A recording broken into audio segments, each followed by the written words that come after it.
Focus আইটির Microsoft ওয়ার্ডের আজকের এই ভিডিওতে আপনাকে স্বাগতম। মাইক্রোসফট ওয়ার্ডের একটি টেবিল আপনার সামনে এরকম পজিশনে আছে। আপনাকে বলা হলো যে এই টেবিলের প্রত্যেকটি কলাম এবং প্রত্যেকটি রো সমান সাইজে নিয়ে আসার জন্য আপনাকে বলা হলো। আপনি কি করবেন? আমরা যেটা করি, মাইক্রোসফট ওয়ার্ডের টেবিলের প্রত্যেকটি কলামকে রিসাইজ করার জন্য, সমান পজিশনে নিয়ে আসার জন্য অনেক সময় আমরা এখান থেকে মাউসের লেফট বাটন চাপ দিয়ে ধরে এইটাকে ছোট করি, এইটাকে আবার এখান থেকে ধইরা তারপরে এইভাবে ছোট করি, আবার এইটাকে ধরে এইভাবে ছোট করি। সেক্ষেত্রে দেখতে পাচ্ছি যে এই কলাম এবং এই কলাম, প্রত্যেকটা কলাম কিন্তু সমান সাইজে হয় নাই। একইভাবে রোকে যদি আমরা এইভাবে ধরে এইভাবে যদি আমরা ড্র্যাগ করে উপরের দিকে নিতে চাই, এইভাবে যায়। কিন্তু যদি অনেকগুলা রো থাকে, আবার অনেকগুলা কলাম থাকে, তাহলে প্রথম কথা হচ্ছে অনেক সময়ের দরকার, দ্বিতীয়ত সমান পজিশনে আপনার নাও হতে পারে, এটা আন্দাজ মতো দিলে হবে না। সেক্ষেত্রে আমরা কি করব?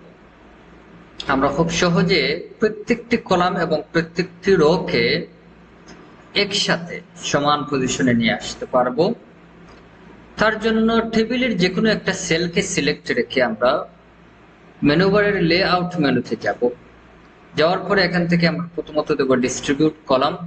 দেখতে পারতেছি যে সবগুলো কলাম সমান সাইজে চলে আসছে। এটার যে সাইজ, ইংলিশের সেম সাইজ, ম্যাথের সেম সাইজ, আইসিটিরও একই সাইজ, সবগুলো সমান। আবার এখানে কিন্তু রো দেখতে পাচ্ছি এখনো কিন্তু এলোমেলো আছে, কোনোটা ছোট, আবার কোনোটা তার চেয়ে একটু বড়, তার চেয়ে আরো বড়, তার চেয়ে আরো অনেক বড় হয়ে গেছে এই জায়গাটা, কলামটা।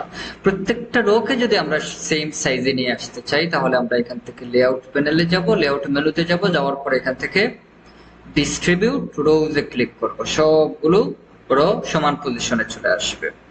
তা আরো যদি সুন্দর করতে চাই, তাহলে মাউস পয়েন্টারটাকে এই যে অ্যাঙ্কর পয়েন্ট আছে এখান থেকে চাপ দিয়ে ধরে ট্রান্সফর্ম কন্ট্রোলস এর উপর চাপ দিয়ে ধরে এটাকে উপরের দিকে ড্র্যাগ করলে এটা কি হয়ে গেল, সবগুলো আরো সুন্দর হয়ে গেল।